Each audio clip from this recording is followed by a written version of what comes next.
All right. Good evening, folks, and welcome back. Welcome to session 5 of our series, Healing from Whiteness. Tonight, we're exploring one of the most powerful and good evening, folks, and welcome back. Welcome to session 5, the Reconstruction era.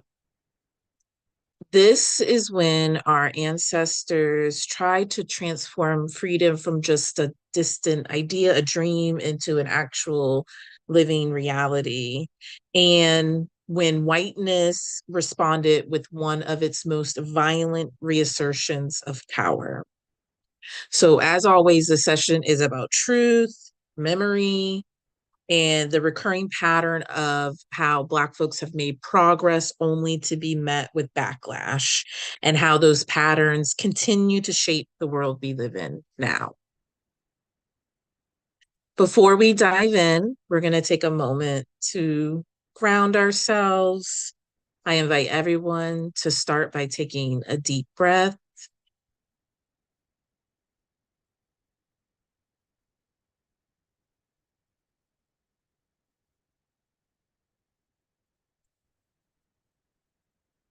Let's begin by calling in the spirits of those who came before us, the freedom fighters, teachers, mothers, and builders that rose from the ashes of enslavement to create something new.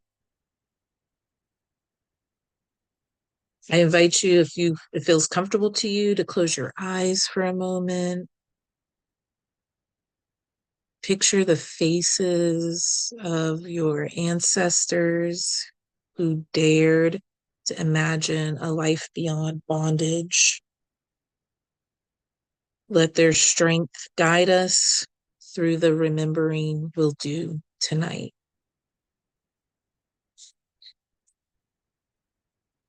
For those who are maybe joining for the first time, hi, I'm Vanessa. I'm a mother. I've been an auntie since I was 9, and I know I'm at least ninth generation Black American, proud Black American. My people were farmers and sharecroppers in Georgia, and I'm part of the first generation in my family that was born outside of the southern United States and centuries. So that's the lived experience I'm bringing into this. I'm also a light-skinned mixed race Black woman who has witnessed whiteness up close, whether it be through family, through community, work. And I've had to unlearn how much of that shaped me. So this space, it's about our healing. It's not about being perfect. We're all here to unlearn, remember, and reclaim together. I want to spend a minute talking about how we'll learn tonight. And I want to start by offering a general content and trigger warning. Um, we'll be discussing white violence and racial harm. Some of it being haven't had happened in the past, some of it is happening as we speak. And these things can be very heavy. So please know you are free to care for yourself however you need to. If you need to step away, stretch, take a break, go off camera, log out, whatever you need to ground yourself. Your safety and well-being is of utmost importance. So this is not about just like grin and bear it. It's not about pushing through trauma. It's about being in community as we face the truth together. Um, Additionally, this space, although virtual, the space that we are all a part of is not about teaching top down. As I mentioned, I've been on a journey of unlearning for a while now. And so I still every day learn something that aids in my healing from the harm that living in a white supremacist society has done. So we're very much learning together. Also, all learning styles are welcome. I know some people need to talk to process through things. Others need just time to think, let it marinate a bit, and all manner of learning styles. And so um, we are inclusive to all of that. So whether you would just like to sit quietly, taking everything in and maybe journaling, or if you want to come off mute and verbalize something or put something in the chat or whatever, all of that is welcome. And as we talk about, again, these heavy topics, it's also important that we hold space for multiple truths and emotions. There's no one way of reacting to this information. There's no one way of responding, to this or feeling things. So honor all feelings that, come up for you, and just also recognize, there's a lot of sayings in our cultures that, two things could be right at one time. It's not about binary, either or, black and white thinking, right? There's a lot of things that are on a beautiful spectrum, and we need to hold space for all of the truths that are true at the same time, and all of the emotions that we can feel. Um, so yes, having said that, we'll move forward by recapping the previous sessions. So over the past 4 sessions, we've been unlearning. Hold on.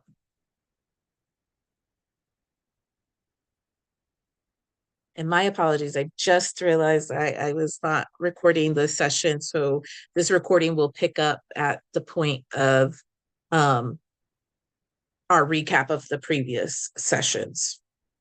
So we've had 4 sessions so far. We've been unlearning the lies, whiteness, taught about who we are.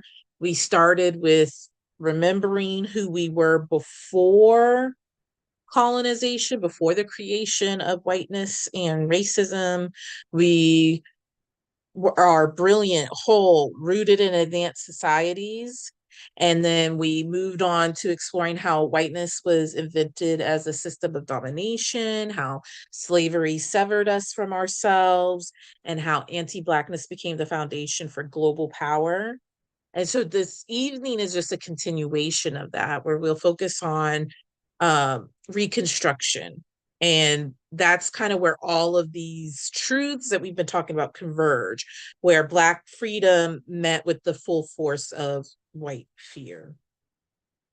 So our goals for tonight's session are it's all about clarity, right? About naming the pattern. Every time Black people rise, whiteness reorganizes. And we'll look at how that happens specifically during the period of Reconstruction, how it's still happening today through policy, economics, and public perception.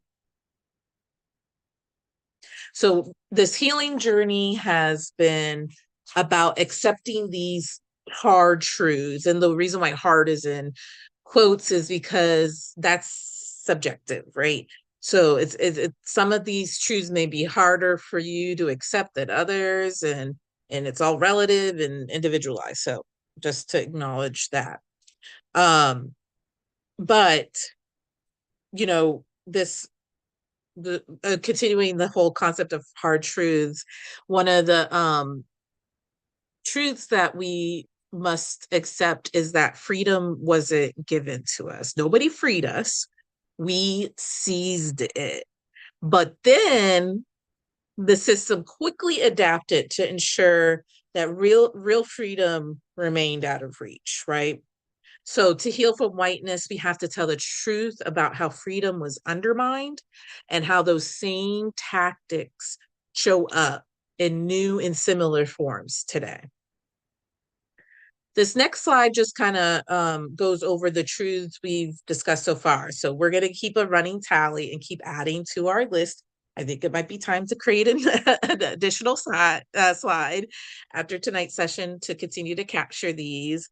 But these truths act as our foundation. So they serve to remind us that the system of whiteness was never about race alone, it was about control and power. Each truth we've uncovered builds towards the next, showing us that our healing begins where truth and memory meet. To start tonight's session, I want to play a Whiteness video. as a Hold on, let psychological me make sure. experience. I wanted to share a video that I came across that talks about whiteness as a psychological framework. So, as we're watching this, consider how whiteness functions beyond systems, right? It's also a mindset, right? Rooted in control, fear of the difference or others, and disconnection from humanity.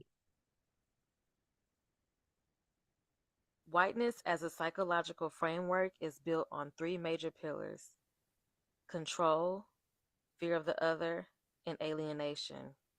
Whiteness is obsessed with control of land, time, of people, of emotions, and of ecosystems. This stems from European Enlightenment ideals that position reason above intuition, science above spirit, man above nature. Everything must be categorized, labeled, owned, and made useful. This includes animals, land, and even other humans. Because whiteness defines itself in opposition to blackness, indigeneity, and wildness, it is inherently insecure. It requires a constant other to maintain its identity. That's why whiteness fears what it can't control or dominate, whether that's a black man, a thunderstorm, or a tiger in the jungle. Whiteness is deeply alienated from the earth, from community, and from ancestral memory. It has replaced communal identity with rugged individualism. It's replaced earth centered spirituality with conquest based religion. It's replaced living in rhythm with nature with extracting from it. The cultural inheritance from Ice Age scarcity to global empire. A lot of this mindset originates in Europe's environmental and historical conditions. Scarcity culture. Earlier European societies evolved in cold, harsh climates with limited resources. Survival often required hoarding, competition, and hierarchy. That mindset traveled with them. It became their default way of engaging with the world, even when they colonized lush, abundant lands. Many white Europeans were traumatized by feudal systems, plagues, and religious wars, but instead of healing, they projected that pain onto others. Colonization was their way of creating a false safety. If they owned everything, no one could hurt them. Through colonialism, white supremacy spread this mindset across the world to Asia, Africa, the Caribbean, and the Americas. Indigenous, Afrocentric, and earth honoring cultures were systemically dismantled and replaced with extractive capitalism, missionary Christianity, and state violence. Whiteness sold the lie that civilization meant cutting down forests to build cities, fencing off land to show ownership, killing animals for sport, bottling water and selling it back to people, turning women into property, and turning black people into labor. But in reality, civilization under whiteness is a kind of slow spiritual apocalypse. The earth is responding. Wildfires, floods, hurricanes, droughts, these aren't just natural disasters, they're symptoms of imbalance.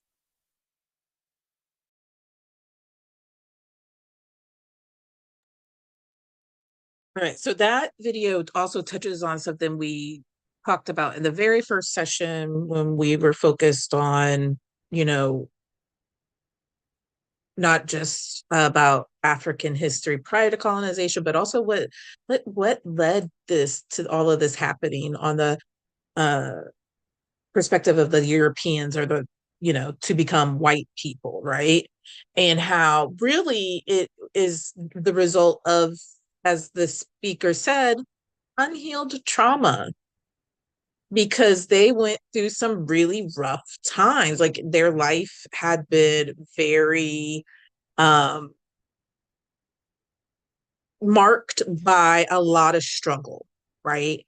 And then they had like these like diseases that wiped out most of them, or a good number of them, I should say, like the plague and all of that, and the famines and da da da da da. And like what happens to humans when you're in that state of survival mode, we all know what that's like. We could just look at like what our lives are like today because we're very much in still in that mode. But when that happens, there's going to be some consequences to that. There's going to be some long, unless you get help for that. You're going to develop a scarcity mindset. And when you're always operating from scarcity, you are going the brain, the ego, right, which is responsible for protecting us, is going to resort to all manner of inhumane things if you don't check it, right? And so they basically, what I like to kind of think of it as, the visual I kind of give myself as like a wild animal who has been starved for a while and encounters maybe some humans or whatever, and uh under normal circumstances maybe might not attack them, but because of the starvation they need to resort, their survival instinct kicks in, so they resort to you know uncommon behavior. And so we've all been suffering because these Europeans didn't heal. And so they thought that the way to overcome their struggles was to turn around and dominate everything and subjugate everything on earth.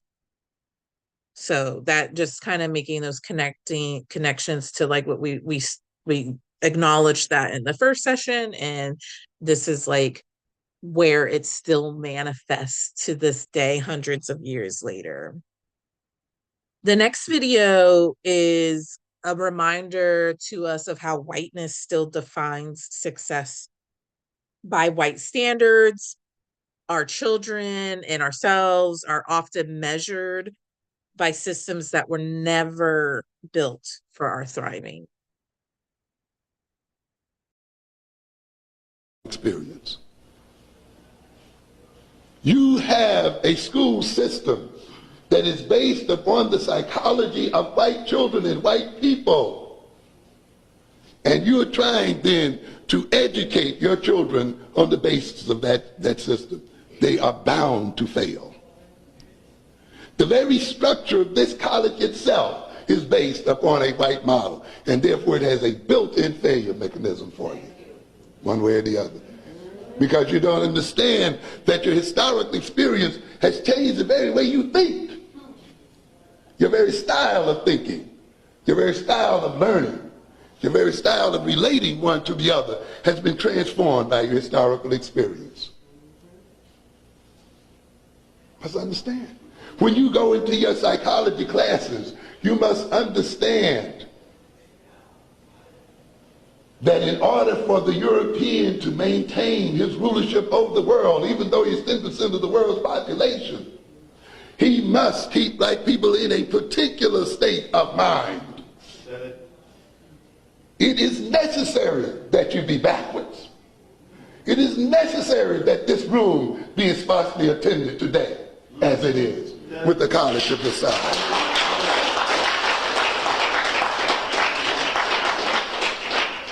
You must avoid things that have some meaning to you and flock toward things that are destructive to your future. Or else we wouldn't be oppressed, ladies and gentlemen. Don't you understand? Oppression rests on people going places and enjoying pleasures that destroy them, and who are excited by nonsense and bored by stuff that they should be learning. Don't you understand? That is the foundation upon which the oppression of the people rests. You think that Love any opportunity I get to hear from elders of a different, time period, generation, because it just shows like these aren't new concepts. These are things that we as Black folk have been struggling with for centuries now. And so it gives me a sense of comfort that like the answers are there. We just have to go back and learn about history and recognize those patterns. So I have an appreciation anytime I come across like a video from, before maybe my time. But there's a few things that really stood out to me about what he said, and specifically the idea of these built-in failure mechanisms. And I think that is something that a lot of Black folk need to understand and just accept. And why it's hard is because they do let us have um allow a few of us to achieve success within their power structures. And so a lot of us internalize that as, see, they are able to, that there can't be racism because Beyonce and Jay-Z are billionaires and Rihanna is a billionaire. So there can't be racism when it's just, again, a mechanism of the system to get us to drop our guard or get us to think that anything we don't achieve is a result of like a failing on ourselves as individuals or as of a collective rather than being a systemic thing, built in failure mechanism. And I like how he talked about like our historical experience, how much our historical experience affects daily life for us. And that's another thing that I have encountered within the community is this uh, kind of there. You have some people who uh, grow tired of those in the community who are the true speakers, and we're going to see a video later on in the session that kind of has a humorous take on that, but they're in denial about how much race, whiteness plays a role in how they act today, how we act, how we think, how we treat each other. And so that's another thing that is just is a necessary for the healing is this, I don't want to be the killjoy in a conversation, but like if somebody's talking about something and I can, and I know its history is grounded in like something racist, I'm gonna say something. I am. That's just my calling as a person. But you have some people who would prefer folks not say something because they grow tired of talking about racism and all of that stuff. So that that will hold us back from our healing. um Part of healing requires naming things and saying them out loud and acknowledging the impacts and the harms and stuff. And so if we bypass that, we are not healing. That wound is still festering, and we're like, oh, I don't see it over there, right? But it's still there and impacting us. All right, so the truths that we're going to build on, we're going to add these to our foundational truths that we've been working through. So around Reconstruction and white rage. So one thing to keep in mind is that white rage, just like racism, isn't always overt in your face. It doesn't always look like violence, like what we commonly associate with that word, violence, right? Sometimes they weigh us down in bureaucracy or laws or refusal to fund progress, like what gets funded and what doesn't, right? Though that's also white rage. That's also white violence, right? And so Reconstruction shows us that whenever Black people achieve progress, whiteness responds with new forms of control. And to just build on to that, not only does it respond with new forms of control, but the response is disproportionate usually to the perceived infraction that Black people have committed by making progress, right? So there's always, it's like, oh, it goes overboard. right? Overcorrecting us, right? Um, so this is what we're going to dig into more throughout the rest of the presentation this evening. All right, so now we're going to ground ourselves in the timeline. So what Reconstruction actually was, how it unfolded. It's often taught as a short kind of failed experiment. But it was actually one of the most revolutionary periods in our history, the United States history, when our people took freedom into their own hands and tried to build something new. And again, this was after like over 2 centuries of being taken away from our homeland and enslaved. So this is the,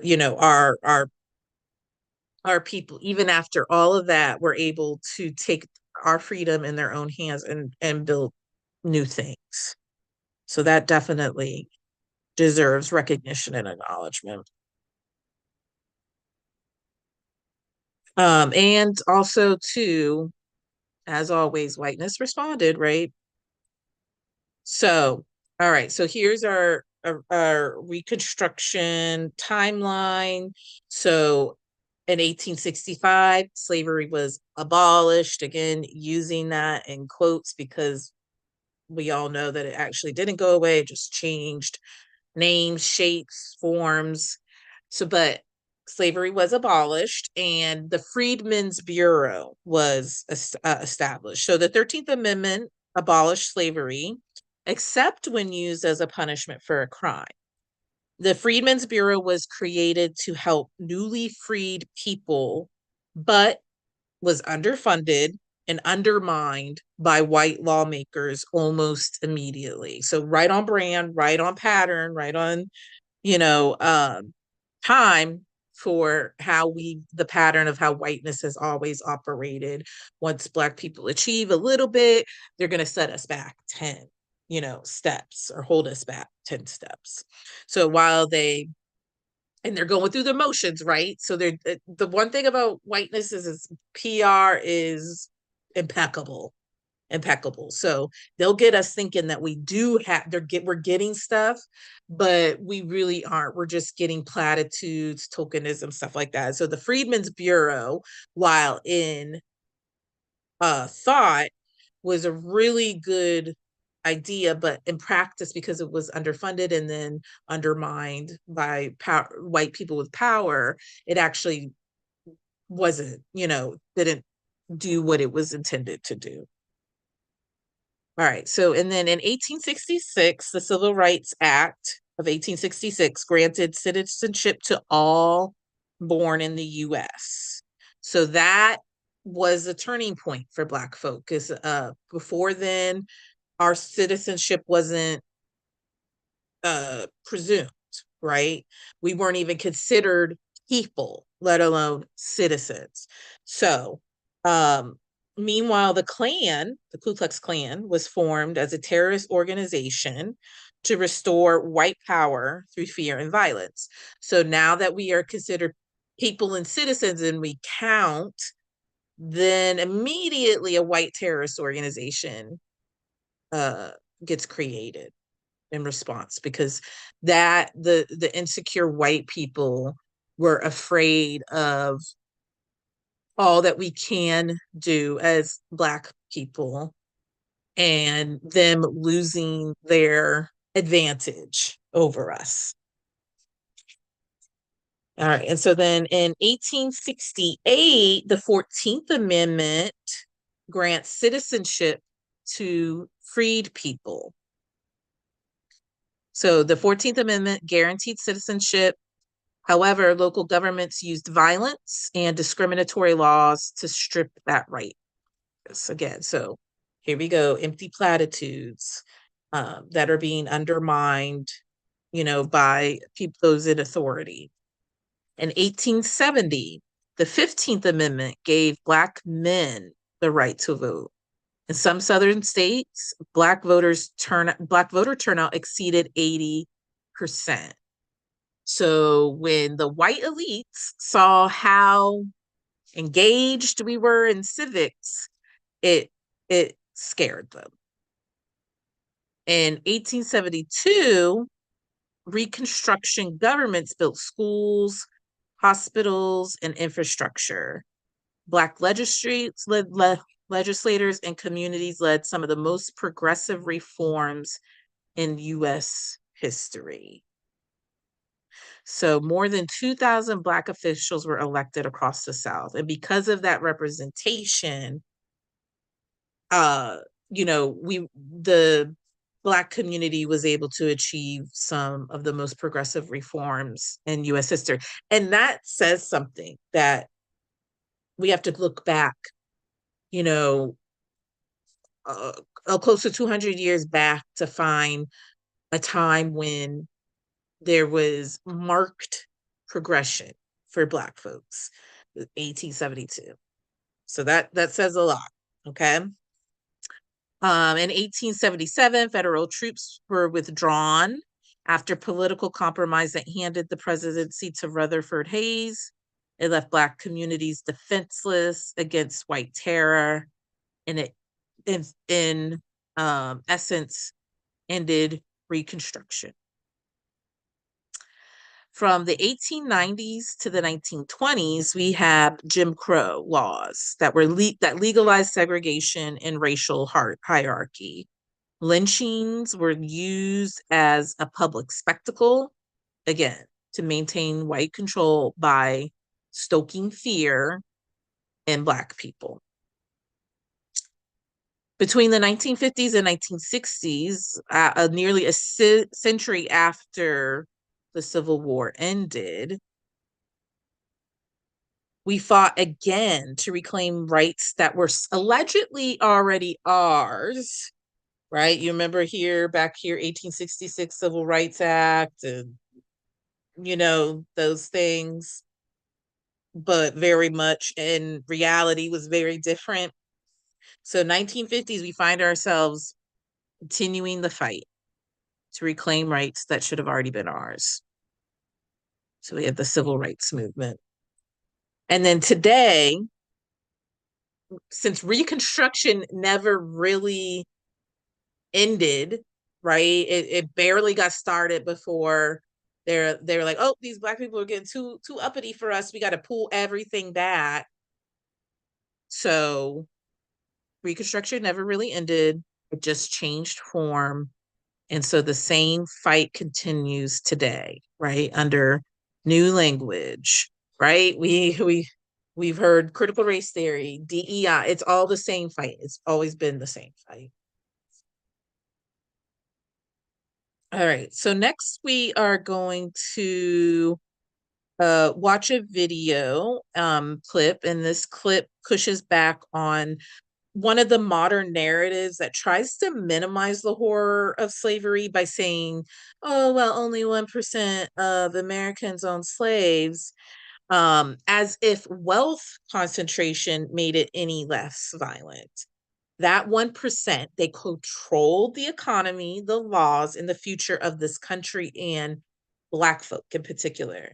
And they built the foundation of the U.S. wealth through human suffering and the unpaid labor of enslaved Black people, and even after slavery.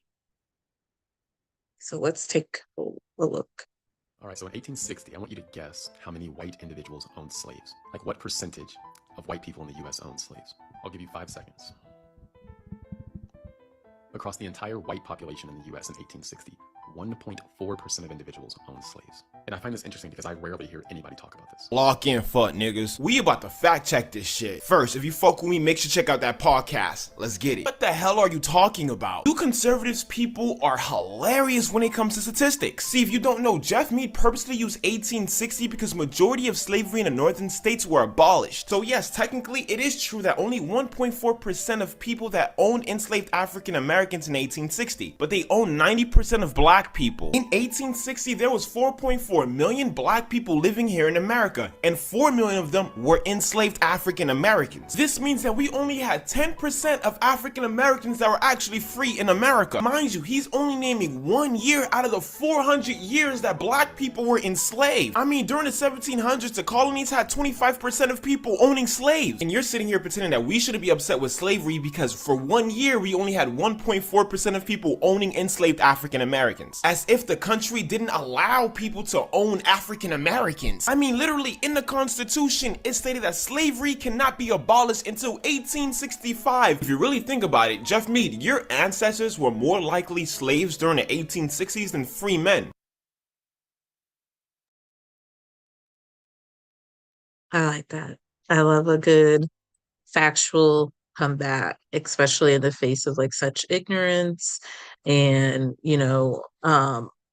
that person, Jeff Mead, that this person's responding to has made a reputation for himself as being somebody who often sides with white folk or just kind of pandering to them by being very anti-Black. So that, what is the point of sharing that statistic other than to diminish our historical experience, right? So that is such an evil act in my book.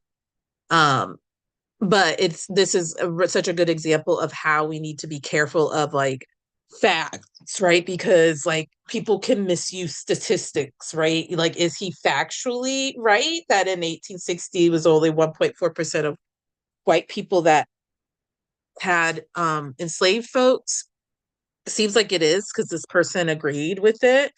But again, that does not diminish how bad life was for Black folk and the amount of power and authority that 1% had over things. And if anything, it shows just really how a handful of people have so much control over our lives and our destinies, and that should be terrifying to everybody. And so, we got to keep our eyes open and our ears open and question these things that people are saying, this really hurtful rhetoric that even sometimes out of the mouths of our own people, other Black people, are being pushed and spread. This next video clip explores sharecropping, so the illusion of freedom. Families worked the same land. They once toiled under slavery, bound by debt, and forced into labor contracts that made them slaves by another name. The same overseers became landlords, and the same land stayed within white hands. They told us slavery ended in 1865, but they didn't say what came next was just slavery in disguise, because what replaced the whip was a pen, a ledger, and a lie called sharecropping.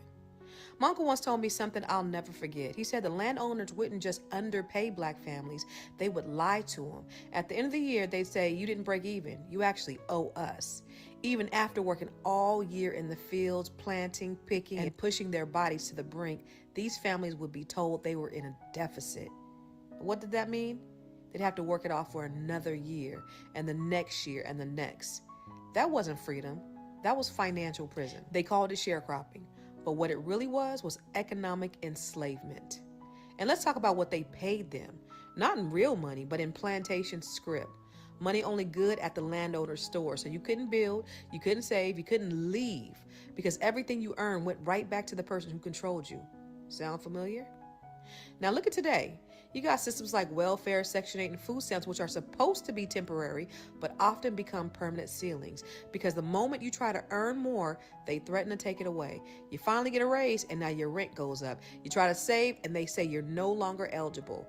It's the same game, new name, keep you dependent, keep you down, keep you out of the wealth building conversations. While our people were stuck in the cycle, white landowners were stacking generational wealth. They passed down land, power, and privilege. We passed down survival strategies and trauma. And that's why today we still see the wealth gap so wide and so intentional. So don't let anybody tell you just work hard. Our people did work hard. for centuries, and they were still told that they owed debt that they didn't create. But today, we know better. And because we know better, we can do better. We don't want plantation money. We want profit, property, and power. We don't want survival. We want legacy.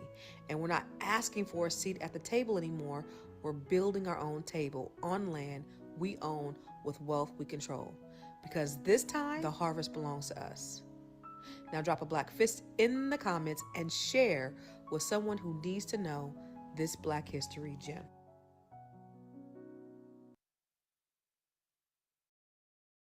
Yes, bars that she dropped there. I like I feel like the term economic slavery is a very good description of what we are still, experiencing. And, to me, this opens up the broader conversation of like, are we free? If what is freedom, right? Because I think a lot of us would say, yeah, we're free. I have freedom, but we actually are slaves to the system, right? Like there is no way that you can live without having a job. Uh, Even if you try to like live off of the land, there are, you have to pay taxes on that land. You have to, the land may be restricted for what kind of use or what things it could be used for. So like every time you try to find an out to the system, there's a roadblock there, and that is intentional. So one of the truths that we have to accept is that we are not free. We are far from free. We have the illusion of freedom, but in reality, again, when you try to do these little thought experiments of like, okay, fine, I don't want to work a 9 to 5 anymore. I'm gonna, grow my own food, take care of myself. I'll barter with my neighbors. You will find that it is impossible. You cannot escape the system. And so that's what the system does. It protects itself and self-replicates. Um, so that's why new systems are important. The next video we're gonna watch is a story about of 230 Black boys who were buried in Maryland, and as part of these so-called reform schools, which was again another form of slavery in disguise, using prisons and institutions to keep Black bodies working for free. The third, again, we saw like, oh, the 13th Amendment abolished slavery except as a form of punishment. And so that's how they got it. And so then now anything a Black person did was a criminal offense and punishable.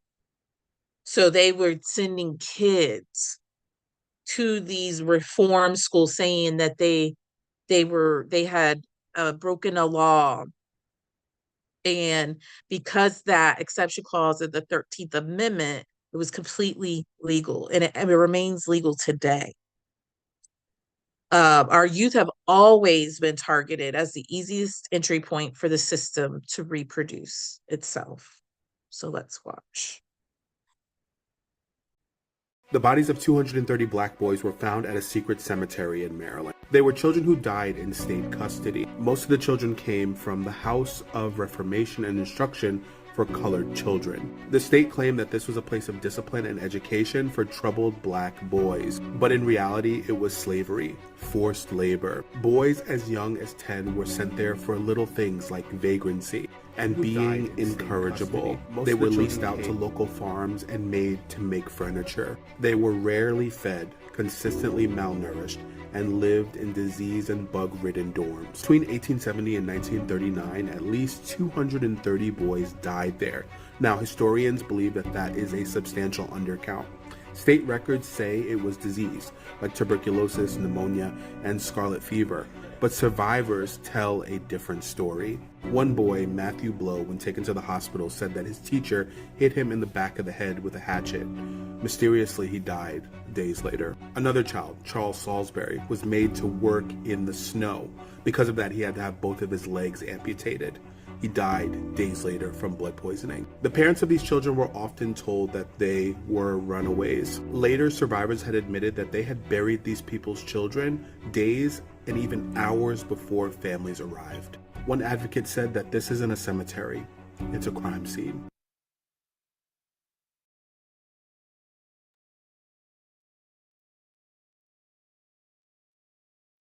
That's very hard to hear, especially with the involvement of children and how brutally they were treated.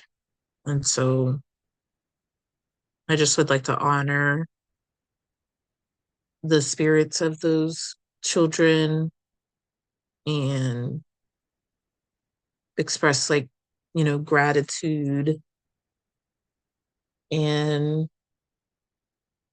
have comfort in knowing, they're no longer suffering, but it's still a very hard reality to bear.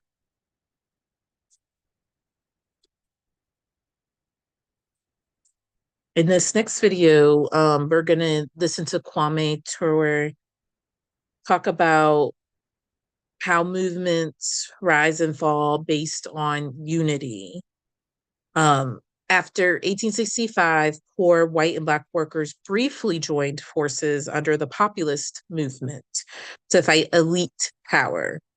But when white supremacy was threatened, white populists abandoned solidarity. Sound familiar? The ruling class used race to divide them, and it worked. And this moment teaches us that white power relies on keeping workers separated. Go back to the history of the South in this country. Immediately after the Civil War, there arose at that time a party known as the Populist Party. One of the leaders of the Populist Party was a man by the name of Tom Watson, a white man from Georgia. Watson came after the Civil War to tell the Africans that the rich white man, he exploits the poor white man and the poor African. And consequently, what we need to do is to join an alliance against the rich white man. Well, you know, us Africans, we just love anything anybody. We just ran into the party. We filled the party of the populace. We did work for the populace. We were everywhere in the populist party. After the Hayes-Tilden Compromise, when the government decided to give the South back to the slave masters, Tom Watson became a member of the Ku Klux Klan and drove us out of the populist party. What was the error? The error was that as a force we were not independently organized, thus not even knowing our own power. We went in as individuals into the party, thus they could chase us out. Examples are to be found everywhere. The struggle of the labor movements in this country is certainly instructive. If one would look at the struggle for labor unions in this country, one would find that Africans have everywhere played a role out of proportion to their numbers. If you look at labor unions today, they are racist from top to bottom. What was the error? Africans came to enter the unions without being first an organized force. The 60s then come here. We were told that we had coalitions with groups I've never heard of, the labor union. We had interests with the church groups, all of them. They were all for our interest. Of course, the error was that some Africans thought that the interest of America was the same as the interest of us. Of course, the job of the system, the job of the enemy is to confuse you and to let you think that your interest and your history is the same as that of your oppressor. As a matter of fact, the job of the master is to convince the slave that the master is really concerned about the interests of the slave. And if the master doesn't do well, the slave will be in trouble. Any slave who believes that he has the same interests as a master will pick cotton at night. All slaves must understand that their interests are diametrically opposed to the interests of the master. Not only are they diametrically opposed, they are antagonisms to each other. What is good for the master is bad for the slave. What's bad for the master is good for the slave. Of course, we said that even the people in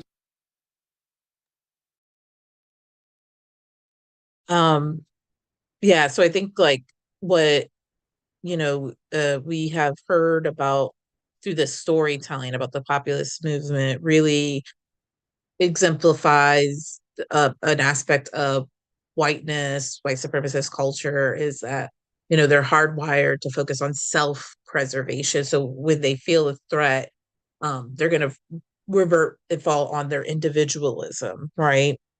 And I love how he talked about how we as Black folks do have a tendency to want to be part of collective action and be part of something bigger than ourselves. But we entered into these spaces like the unions and the populist movement without being first an organized force. We didn't take the time to independently organize. And so to me, that's the word, right? And why I have personally built my life around bringing together Black folk first, because the more that we are in community with each other, we can become organized, we can better understand where each other are coming from, and then be able to then approach transracial unity at that point. But first we have to organize ourselves. And so I really like how he spoke to that. So despite terror and sabotage, our people thrived. We built schools, towns, governments, and systems of care. Black Reconstruction was a model of what freedom could be, not just survival, but actual self-determination. So this period was a radical period. So imagine only a few years after slavery. This is how it's like a light switch type of moment. Black people were writing laws, running towns, and founding colleges. Our ancestors were visionaries. They knew freedom wasn't real without education, land, and self-governance. Even amid clan violence and state sabotage, we created beauty, strategy, and structure. Reconstruction wasn't a failure, it was a blueprint. And so there's a lot for us as Black folks who have inherited this legacy to learn about how we can come together to take care of our needs, and then layering in lessons learned, right? So we know what to anticipate, right? We know there will be a backlash. How do we prepare for that? The next video we're gonna watch is about family reunions being a radical act. So family reunions began as survival after 1865 millions searched for relatives who had been sold away. Ads were placed in newspapers, churches, shared names, and newly freed people walked hundreds of miles to find kin. Our tradition of gathering isn't just cultural, it's an ancestral memory. Family reunions are resistance, a declaration that family they tried to destroy still exists. Black family reunions originate from emancipation, and many of us already know this, but there's more to the story. Now, this article highlights the fact that we need to remember that Black family reunions are not just get-togethers, but a radical act. Now, recently, researchers found that over 4,500 ads were placed in newspapers by formerly enslaved Black people looking for their family members, and not just in the United States, but as far as Australia and China. And what's even more interesting is that Black family reunions and slavery are the reason that Black people practice fictive kinship, which is basically calling people that are not your blood relatives your cousin, auntie, or uncle. So let's get started and learn something new. In 2017, historian and author Judith Geisberg and her team of graduate research students decided to compile all of the ads they found between the 1830s and the 1920s and create this interactive map. The website is called informationwanted.org, or also known as Last Seen Finding Family After Slavery. Now, you can actually click and find the ads. You can look at the actual ads that were placed, the newspaper clippings. Now, the map key is cut off, but the green is the possible location of the lost person, and blue is where the person was located that was looking for their lost family members. This article also highlights the Quander family, and you may have heard of them. Now, the Quander family has been having family reunions since 1926, but what's most interesting is the Quander family is considered the oldest documented Black American family, with roots tracing back to the 1600s, before the United States was even a country. And their origins are from Ghana. Research done by Dr. Julie Miller Cribbs that connected fictive kinship with emancipation, slavery, and black family reunions. The elimination of slavery in the South helped give birth to the reunion. Then, after emancipation, you had people wanting to find each other, trying to find both blood kin as well as men and women who had acted as surrogate parents to them on the plantation, thus extending the notion of family beyond blood. This pattern of including non-blood or fictive kin appears to persist in current African American family reunions. Fictive kin is usually defined as individuals who are treated like relatives but who are not related by blood or marriage. In the book Last Seen, she explains no federal agency existed to help freed people locate loved ones after the Civil War ended. Instead, there were things like the Grapevine Telegraph, which she describes as a sophisticated system of surveillance by which enslaved people kept track of one another. And there were the ads, many of which were read aloud in black churches. Those ads testified to the inner strength of people like Henry Tibbs, who was still placing ads in search of his mother when he was 55 years old. I hope you learned something new.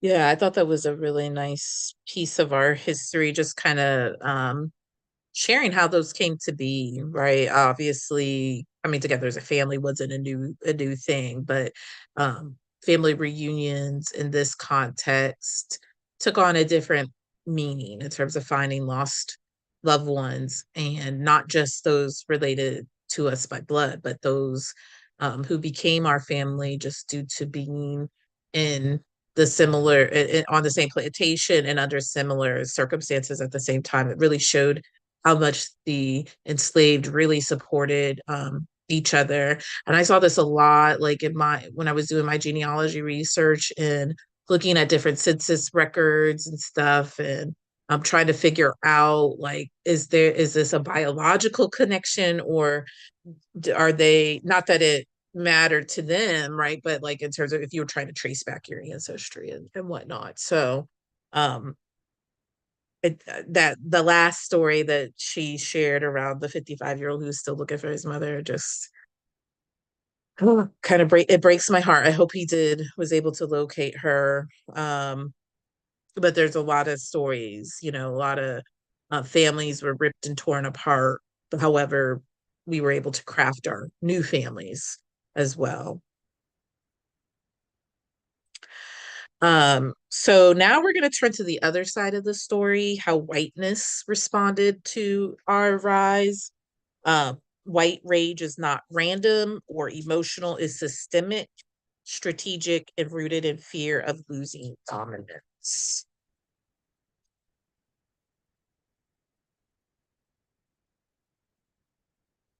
So as soon as we began to build, right, we saw like 1866, Civil Rights Act of 1866, Ku Klux Klan created. Whiteness struck back, right? So as soon as we began to build, whiteness struck back violently and intentionally. Lynchings, massacres, voter suppression, those weren't just like reactive things. They were calculated political strategies to restore the racial hierarchy, to keep Black folks in our place. The Compromise of 1877 that we heard Kwame Ture talking about, the rise of the KKK and racial massacres in places like Colfax, Louisiana, were all state sanctioned. White rage was and still is a political weapon. And we have a lot of examples, right, of that happening today.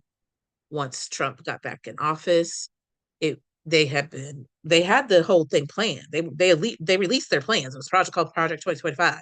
So they weren't even being secret about it. But that couldn't be a more explicit example of what the pattern continues to be. We're gonna watch a video, a clip that talks about the Ghetto Informant Program. So even after Reconstruction, the state continued to survey and target Black organizing, from slave patrols to the FBI's COINTELPRO and the Ghetto Informant Program. Anti-Blackness evolves, but the function stays the same: monitor, control, and destroy Black collective power. They weren't just watching Black neighborhoods, they were infiltrating them. From 1967 to 1973, the FBI ran a secret operation called the Ghetto Informant Program. Thousands of Black people were paid to spy on their own communities. No charges, no warrants, just fear, and a federal agency determined to treat Black survival like a threat. In the heat of the civil rights movement and the urban uprisings in the 60s, the federal government didn't just invest in justice. They invested in surveillance. J. Edgar Hoover's FBI launched the Ghetto Informant Program, all to collect intelligence on Black activists, revolutionaries, and everyday residents. Over 7,000 informants were embedded in housing projects, barbershops, churches, and community centers. They weren't just watching suspected militants. They were instructed to report on any gathering, radical literature, or political unrest. The government literally made Blackness synonymous with subversion. And the informants, they were often poor themselves, pressured into trading information for cash, protection, or reduced sentences. The Ghetto Informant Program was sold as a way to prevent riots, but its real mission was to undermine Black power. They targeted the Panthers, Malcolm X's circle, SNCC, the Nation of Islam, even Dr. King's allies. One infamous tactic? Having informants shadow funerals and report who attended. Disgusting. Because to the FBI, mourning the dead could signal a political threat. Churches were tapped, schools were monitored, and confidential informants were told to befriend organizers, only to betray them. This program ran alongside COINTELPRO. They weren't separate, they were part of the same anti-Black machinery. And just like COINTELPRO, the damage that was left behind was devastating. The fallout was deep, communities became suspicious of one another. Movements collapsed under the weight of betrayal. People stopped trusting neighbors, friends, even family, because any one of them might have been an informant. And the worst part is that there was no accountability. The program ended in 1973 after public outcry, but the names of many of the informants were never revealed. No reparations were paid, no apologies were issued. The government didn't just spy, it fractured the very idea of Black unity. So when people say the government doesn't care what you post, remind them that the FBI once ran an entire program to track what Black people said at cookouts, funerals, and Bible study. Because to them, survival was suspicious, and solidarity, that was the real threat.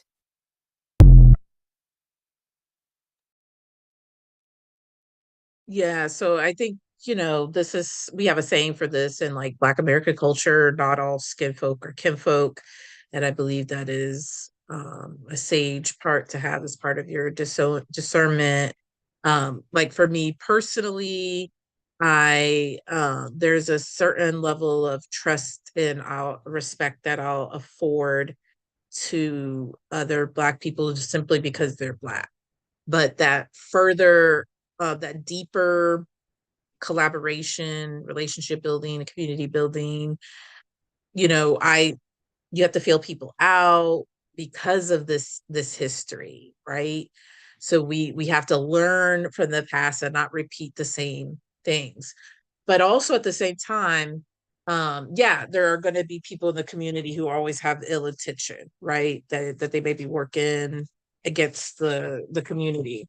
But we also have to acknowledge like what would drive somebody to do that. And then as this person spoke, they were targeting, people who are experiencing like poverty or who were under threat of jail or imprisonment and stuff. And so they manipulated these people into going against the community.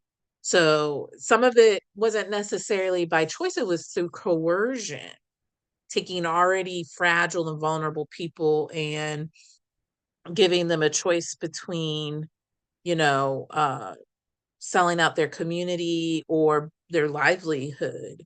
And while I can say, like, I would prefer, like, I wouldn't put my own personal comfort ahead of the collective, you don't know how you're going to act in those situations, too. So I can also understand how they were manipulated into those turning against their own. But again, the damage is done. There's always consequences to all of our decisions and our actions. And so one of the consequences is having to, show extra discernment, even when you are talking about or working with other Black folk.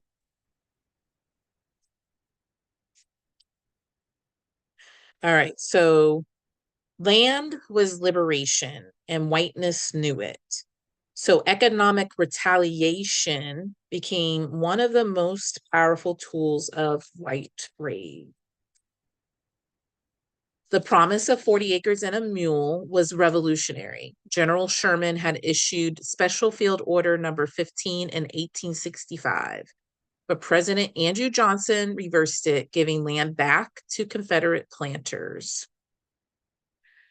Black farmers created thriving communities anyway, but by 1910, they owned, by 1910, they owned over 14 million acres.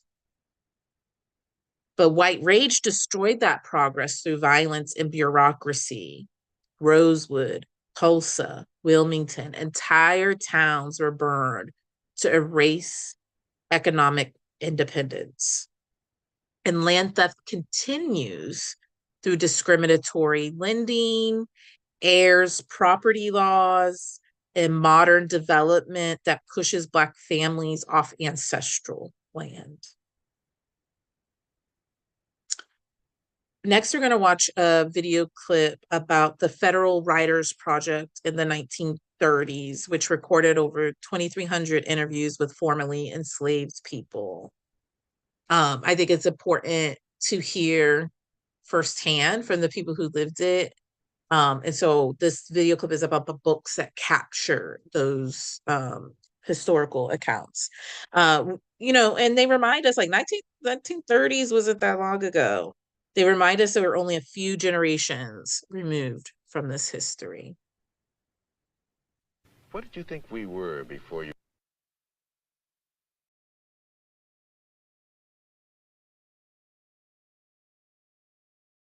What did you think we were before you began to think of us as human beings? Well, in a way, we thought of you almost as a very superior pet. Well, I remember quite well how those Polo children used to have to eat. They were fed in boxes and troughs under the house. They were fed cornmeal mush and beans. When this was poured into their box, they would gather around it, the same as we see pigs, horses, and cattle gather around troughs today. When the Civil War ended in 1865, more than 4 million slaves were set free. By the late 1930s, 100,000 ex-slaves were still alive.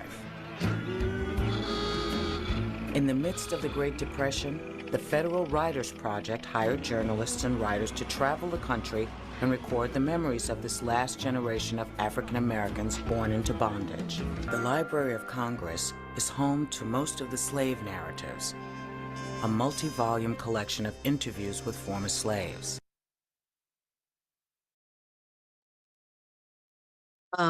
So yes, there are different books out there that hold the accounts of these people. But again, I think it's important that we get that firsthand testimonial from folks. And so I actually ended up buying these books. I'm sure that you could get them at the library and stuff, but it was really like eye-opening reading the stories that were shared and just seeing the sort of the differences in how people looked back on that time, right? So you had some people who were very, forthright about the horrificness that they experienced while being enslaved.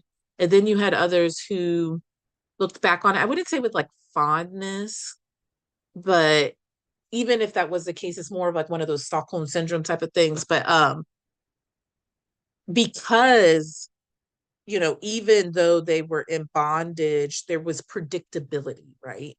And then to go from that to not knowing when you'll have your next meal because you're not being paid enough by the landlords as like a sharecropper and stuff. So sometimes people would be like, it was easy, it was simpler. At least I knew, like, it might not have been a great meal, but at least I was being fed. Wasn't a great house, at least I had a roof over my my head. And so there's like a wide variety of just experiences that are reflected in these books. And so I think it's important that we as Black people take the time to read these stories, listen to the stories, so we can better understand what life was like for our ancestors. This next video is going to touch on how we're still living under slave codes. So it'll draw the connection from slave codes, which we talked about in session 3. These controlled every aspect of Black life, to modern policing, surveillance, and punishment. There, included curfews, movement restrictions, and criminalizing poverty. Those are things that originated within the slave codes. So whiteness doesn't need new tools. It just renames the old one, recycles what it does. When slavery ended and they passed black codes, which was basically just laws in the South that made doing normal shit that you wouldn't consider criminal for normal people, criminal if you did it as a Black person.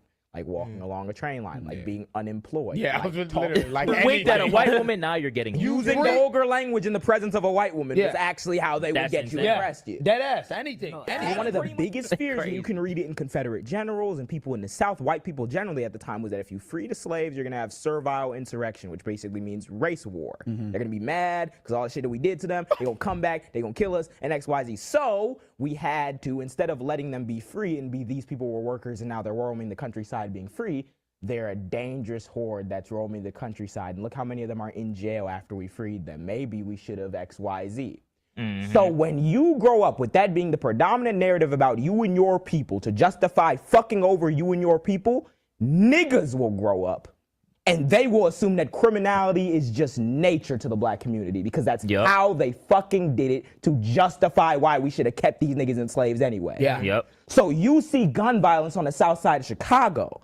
And it's not decades of underinvestment. It's not those very same policies that told you that these niggas were dangerous and therefore they're deserving of lesser quality housing, no health care, poverty, all types. It's not none of that. It's because all these niggas decided one day to go pick up a gun. It's just inherent like criminality. So if everyone decided to stop to put down the guns and just had a better culture, then we figure out the problem.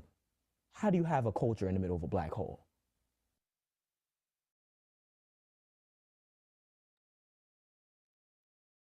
Yeah, so again, this is still happening, over policing of like Black communities. I know recently there was this incident that happened, I think it was in like DC, and it was shortly after the whole Charlie Kirk thing happened.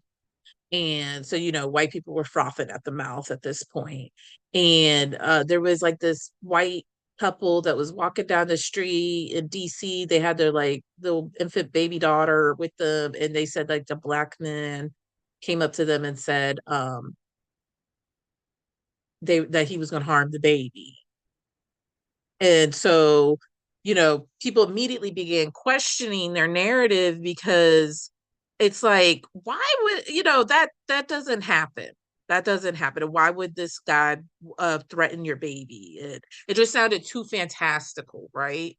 And so I'm pretty sure that it's still being investigated and stuff, but, stuff happens like that all the time. Like literally Black people are just minding our business, living our lives, and are seen as a threat to white people, and then they weaponize like the police. And so that is a descendant of slave codes, because that's very much what happened even during Reconstruction and Jim Crow through the Civil Rights era. So, they might change the name of it. It might be called laws or whatever, ordinances, but they're slave codes, definitely.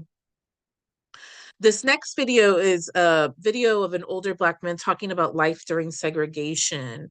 So it gives us a glimpse into daily life during segregation, how white supremacy wasn't just about laws, but about culture, language, and routine. Being Black meant being a second class in every public space, from train cars, drinking fountains, voting booths, Every system was designed to remind us of our place. So and it wasn't just a Southern issue. It existed nationwide. And the North is simply wore a polite face, redlining, job discrimination, and school zoning. Life during segregation in the United States. I was a teenager in the 1960s, so the things I talk about, I saw them, I heard them, and I witnessed them. We were second-class citizens in the United States in the 1960s, specifically 1963. In the South, we had no options as far as participation in many things. We were told where to live. We were told what schools to go to. We were told what jobs our parents could and could not work on. Life was totally segregated. And a lot of people don't understand by reading a book what we saw and what our parents had to go through. Everything was limited, limited, limited. And without options, you are relegated to just an interesting way of life. Restrictions everywhere we went. There were restrictions. So life as a second-class citizen, specifically in the South, limited in the United States, was not the American dream.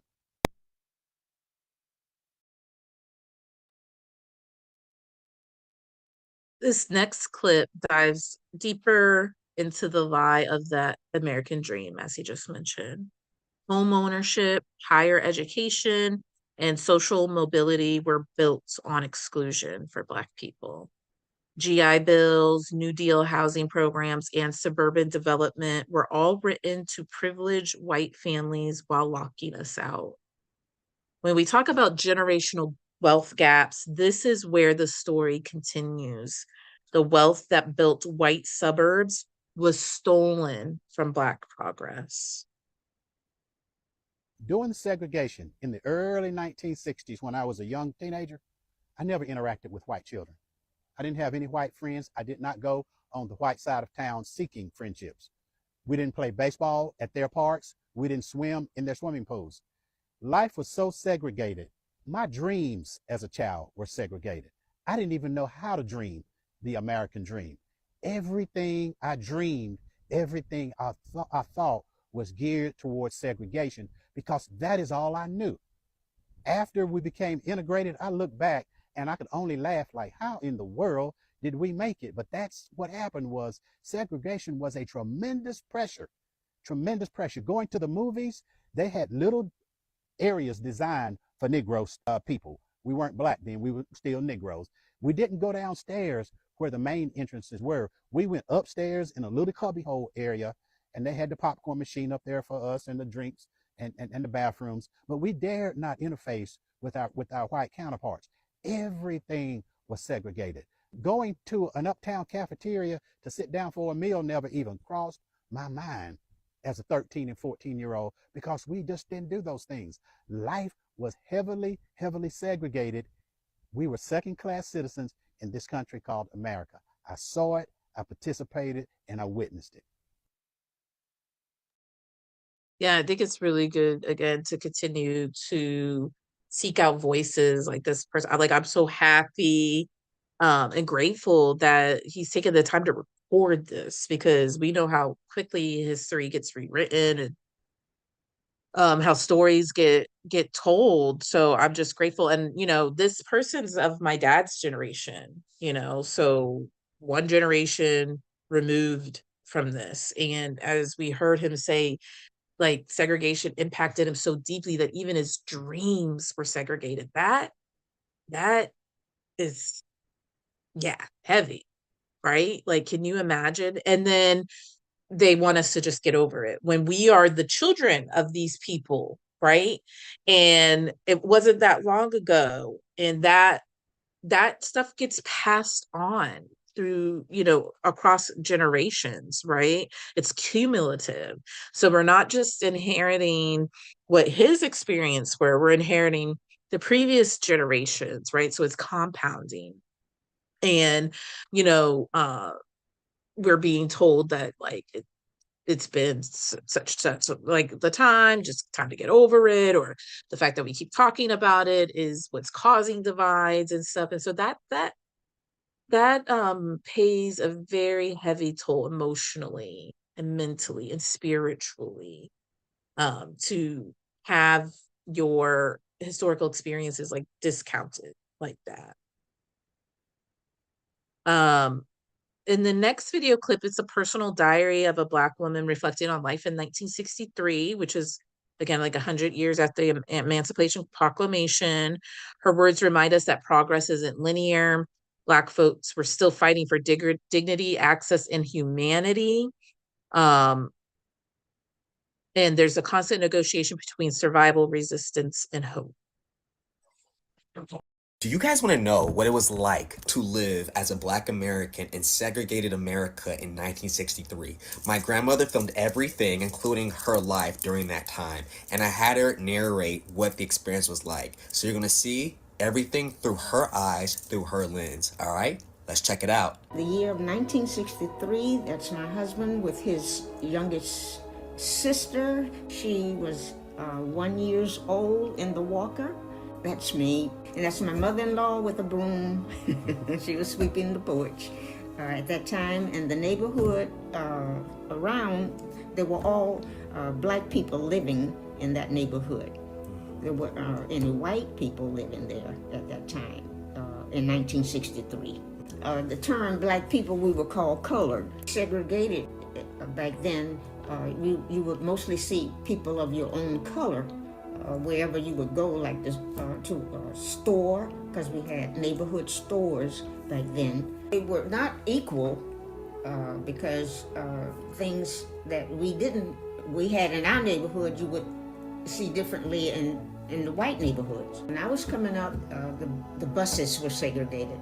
We could stay on the bus, put the coin in, and then we had to go to the back. From the middle to the back, where the color would sit. We were teenagers. We were like 14, and we got on the bus because there wasn't anybody else on the bus. And we paid our nickel. It was a 5 cent to ride the bus back then. And we sat right there in the front. And when he went to the next stop, a white man got on. And the white man stood up over us. He wouldn't take a seat behind us, because there were plenty of seats, because it was an empty bus, like I said. And the bus driver stopped the bus and said, you girls gonna have to get up. You have to move to the back. And we said, why we have to move to the back? And he told us if we didn't move to the back, that we had to get off. And we didn't move to the back. And he put us off. And we said we were going home to tell our parents, but we didn't say anything to our parents about it.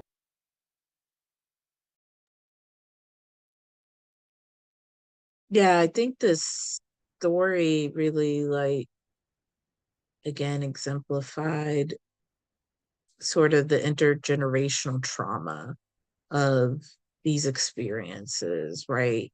So, you have, and how dangerous of a time this was for Black children, because part of growing up is to challenge, right? Test boundaries. And so that's just normal human age appropriate behavior.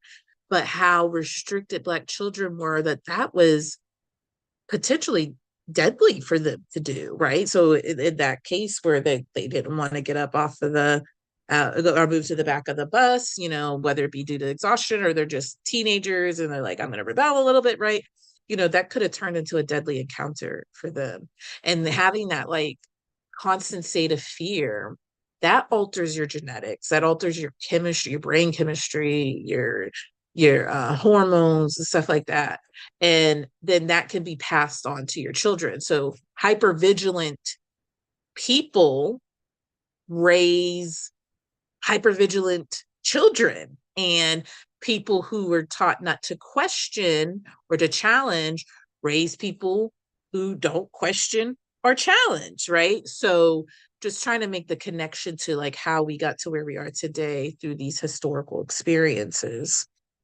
This next video explores Waterford Plantation in Louisiana, where Black people were still living and working under near enslaved conditions well into the 70s. Again, so this is not long ago. This isn't some distant past for us. It's not ancient history. It's within living memory.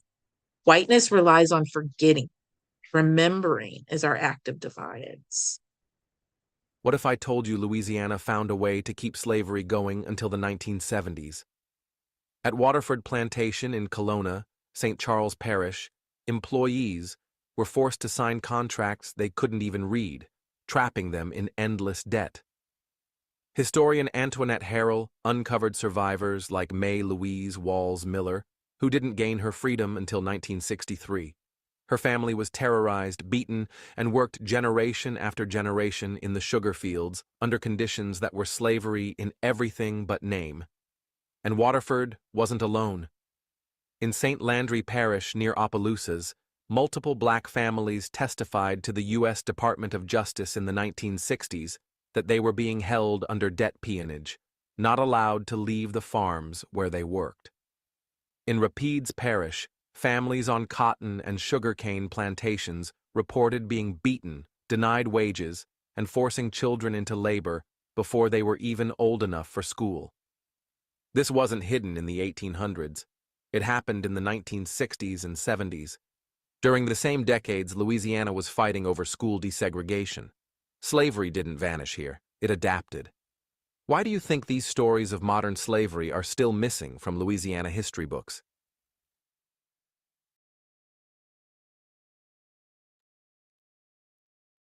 I think the answer to that question is anti-Blackness, right? Racism, specifically anti-Blackness racism, is what uh, results in our history being omitted.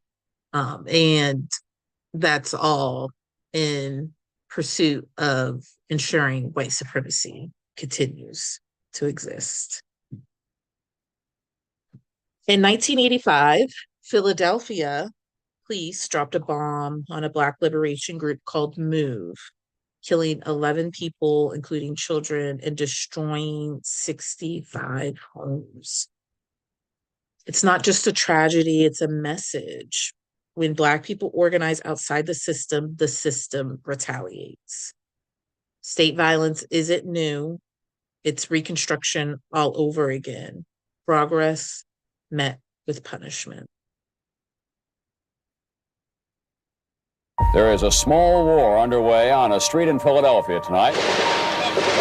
There was gunshots, thousands of rounds of bullets from the police. Police moved in with tear gas and water cannon. They wanted to kill our children. I had recommended to use an explosive entry device. The house shook. Smoke was coming in, so we knew they dropped the bomb on us. Police allowed the blaze to burn an hour and a half before calling in firefighters. I don't care what they said. There was no justification for what they did. They done burn up 2 blocks. Explain that. I never imagined that the government would drop a bomb on a row house in Philadelphia. It's an embarrassment to the city of Philadelphia. My name is Ramona Africa, and I was there when the police dropped a bomb on me and my family May 13th of 1985 and killed 11 of my family members. I was there.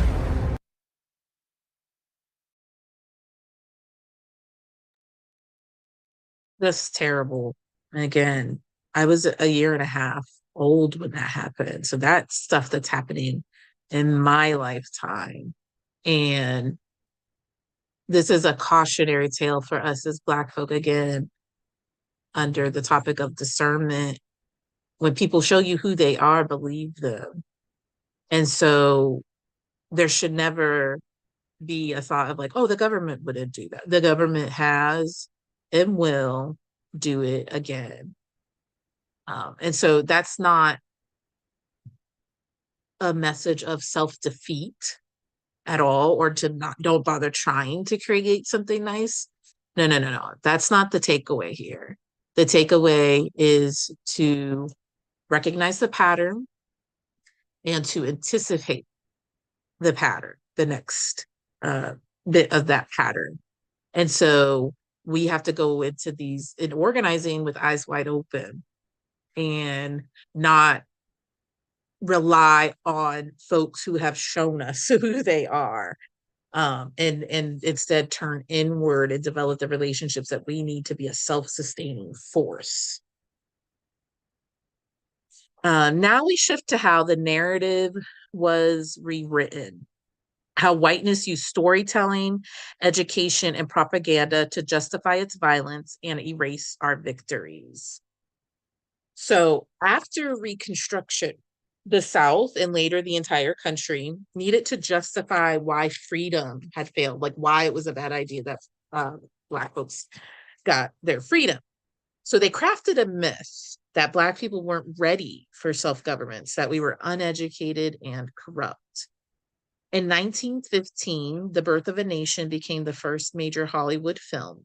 It portrayed the KKK as heroes, saving white womanhood from violent, ignorant Black men. President Woodrow Wilson screened it in the White House.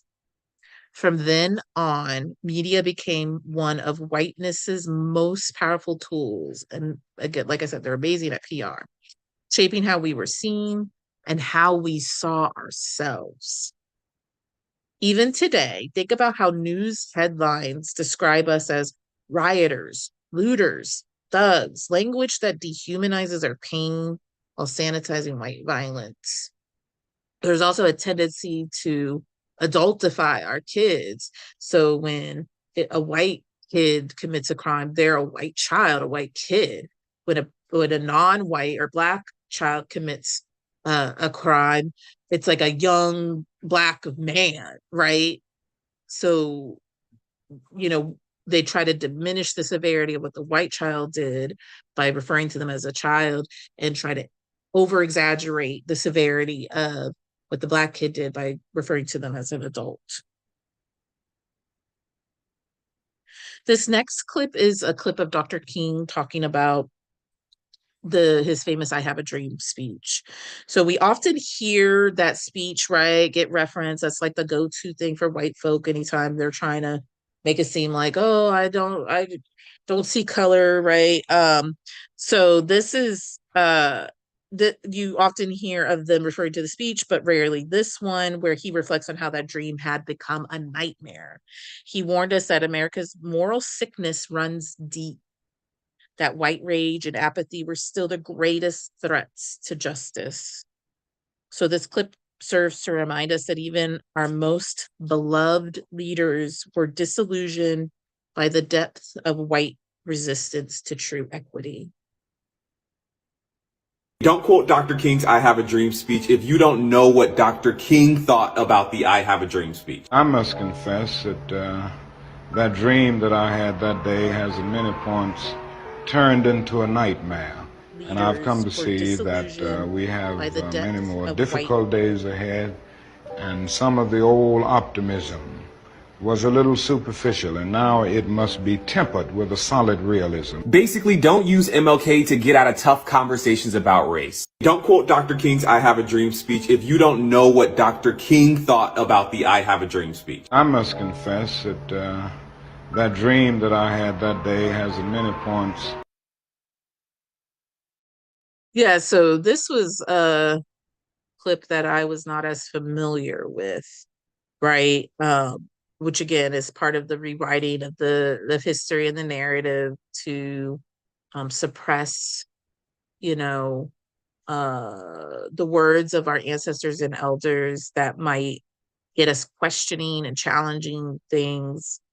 And what I appreciated about what Dr. King said is that, that basically, he's had to temper that, I guess optimism. So he's called it like superficial, right?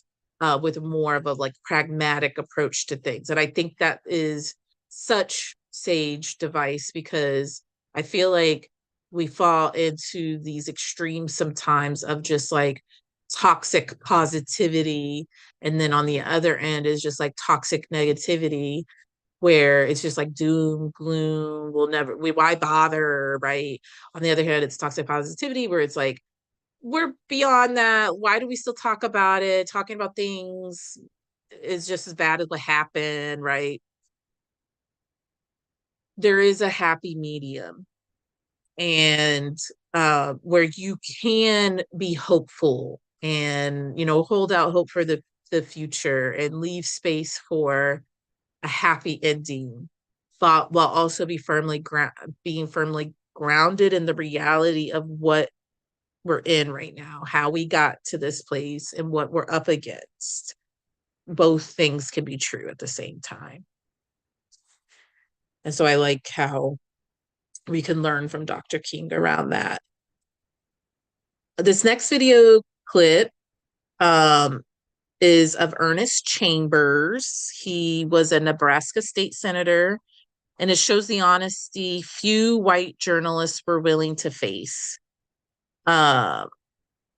He said, white people don't hate Black people. They hate being reminded that they're white, that whiteness, a fragile construct that can only exist through domination.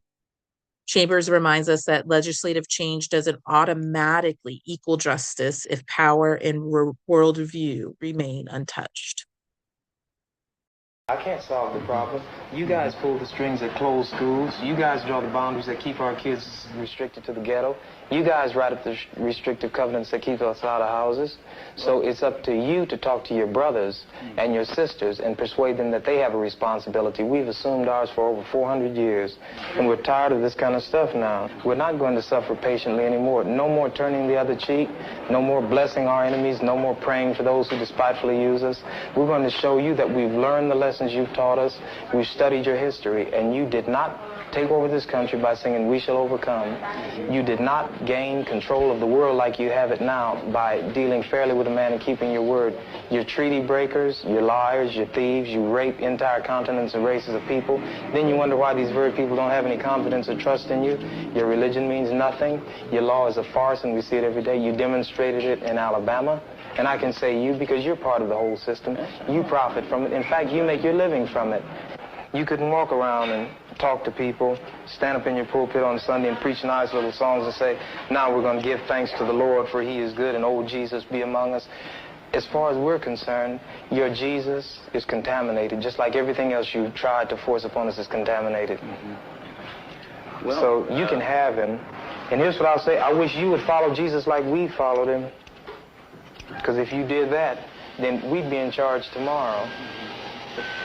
I think the problem is so bad that we can have no understanding at all.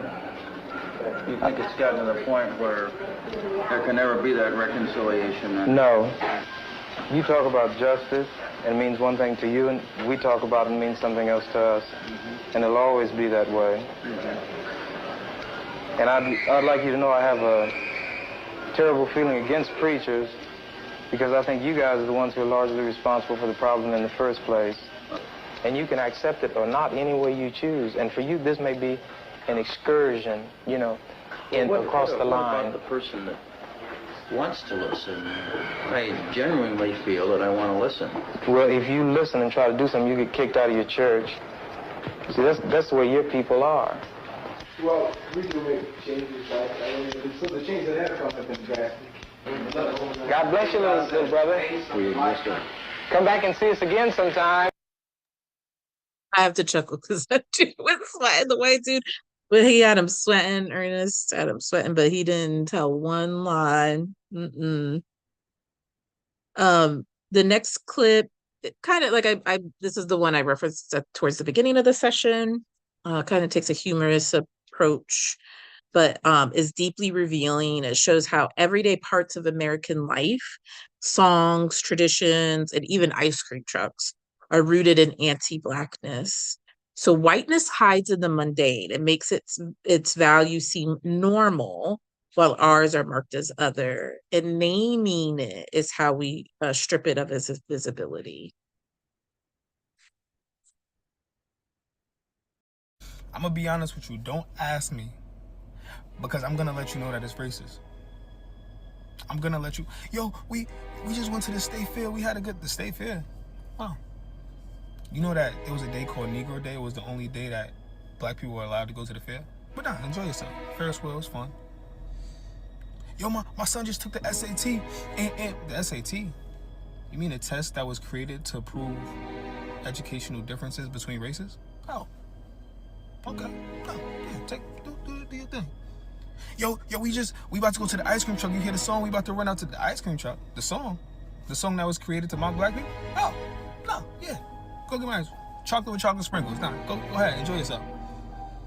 Yeah, nah, cause you see how big the other one was. Cause the master bedroom, that's from slavery, brother. Don't ask me. Cause I'm gonna let you know it's.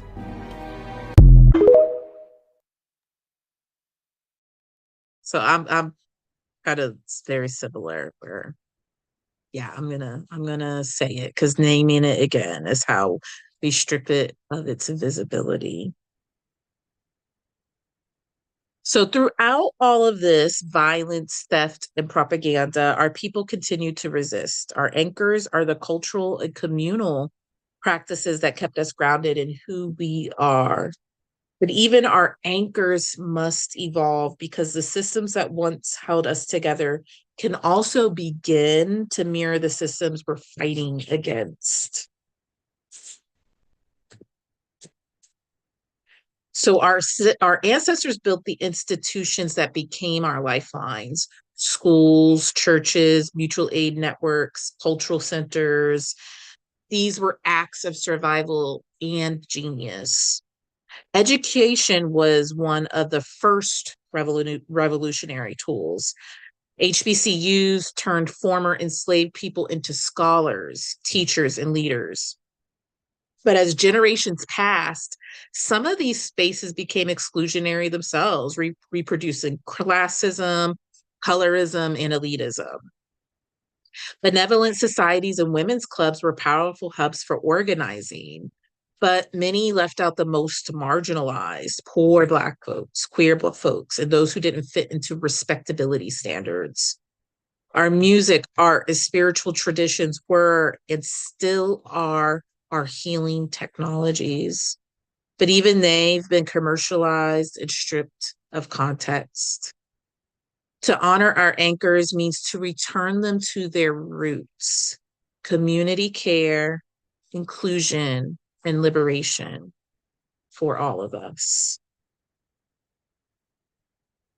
So the next video that we're going to talk reminds us that whiteness thrives on isolation. It teaches us to see ourselves as separate, to chase individual success instead of collective liberation.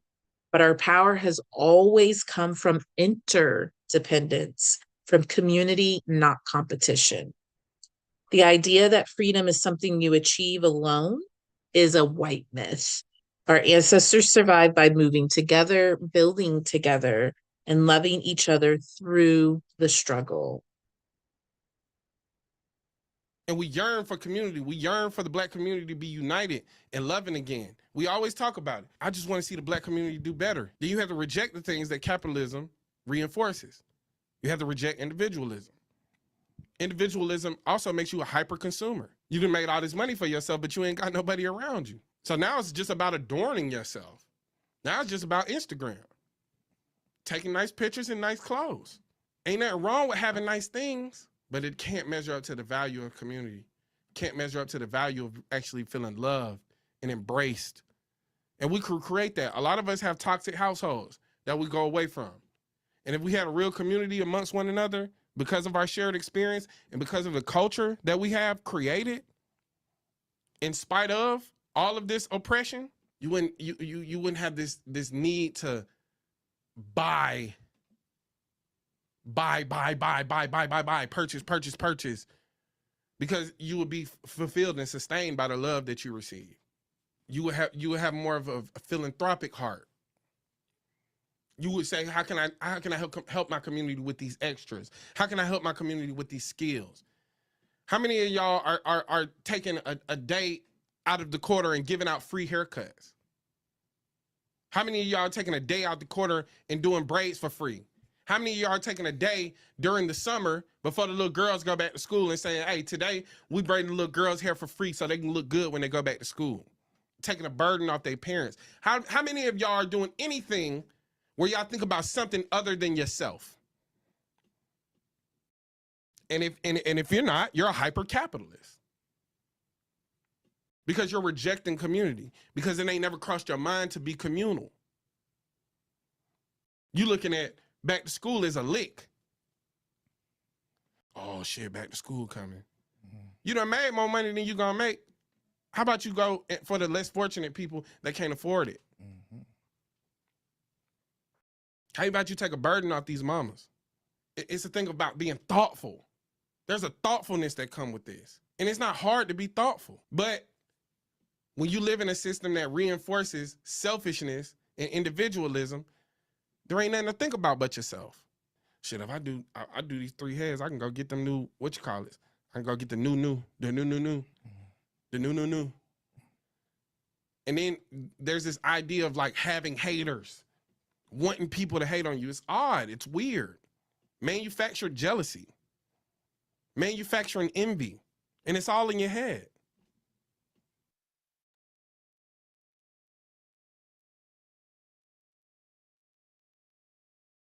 As we heal from whiteness, we have to reject the lie of individualism and remember that no one heals or rises alone. Now let's bring this home to our region, our organizations, our everyday lives. Anti-Blackness isn't some relic of the South or the past. It's here and how institutions operate, who gets resourced and who gets erased. So Reconstruction myths still shape our region. Many white New Englanders saw Reconstruction as proof that Black people couldn't lead themselves. That's where the myth of Black incompetence came from. That same myth shows up today when funders say Black-led orgs need capacity building, or when institutions only trust Black leadership under white supervision. This narrative maintains the idea that whiteness is still the model of organization, strategy, and legitimacy. Northern banks funded Southern oppression. After slavery ended, Northern investors, including J.P. Morgan and Lehman Brothers, financed Southern railroads, mines, and prisons. They were the quiet partners in rebuilding white supremacy for profit. The North wasn't just complicit, it was enriched by the South's exploitation. The same financial systems still profit from Black debt and poverty. New England industries profited from cotton and prison labor. Textile mills in Massachusetts and New Hampshire ran on cotton picked by enslaved people and later by incarcerated laborers. After Reconstruction, prison leasing kept Black people in chains, while companies like US Steel and state governments made millions. That practice continues today in prison manufacturing. Local policies still reflect post-Reconstruction hierarchies. So in New Hampshire, Black people make up a small percentage of the population, but are disproportionately represented in prisons and underrepresented in leadership. Housing discrimination remains rampant. Landlords and banks deny access based on race-coded criteria, while gentrification pushes out working-class families. Even in nonprofit and philanthropic spaces, Black-led efforts are underfunded compared to white counterparts doing similar work. That's modern Reconstruction logic, inclusion without real power. When we talk about anti-Blackness being local, this is what we mean. It's not always visible. It can be quiet, polite, systemic, and ongoing.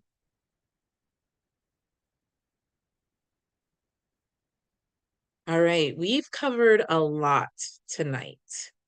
History, systems, survival, and resistance. Let's pause and sit with what comes up, not just intellectually, but emotionally.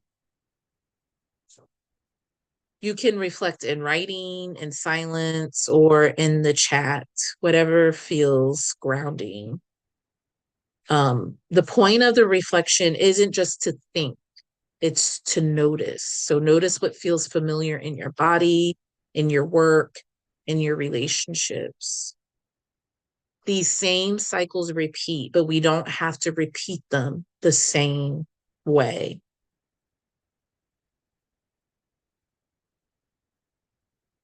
The end of Reconstruction wasn't the end of hope. It was the beginning of another fight, one that continues through us. Our existence is resistance. Our remembering is rebellion. Freedom doesn't come from permission. It comes from persistence. Next month, we'll look at what came next, how Jim Crow took the place of Reconstruction, and how control evolved into new systems. We'll talk about segregation, convict leasing, and how white society framed repression as progress. And we'll also look at how our people refused to give up, building new institutions and movements that would eventually spark civil rights and beyond. Thank you for being part of this journey. We are building something our ancestors dreamed of, a collective space for truth, healing, and transformation. All sessions are recorded on our YouTube channel. Please share them with others who need to remember with us. If you have accessibility needs or want to co-facilitate future sessions, email us. We'll close by remembering freedom was never given to us. It was carried, fought for, and handed down. And now it's ours to protect. Have a good night, y'all. Until next time, take care.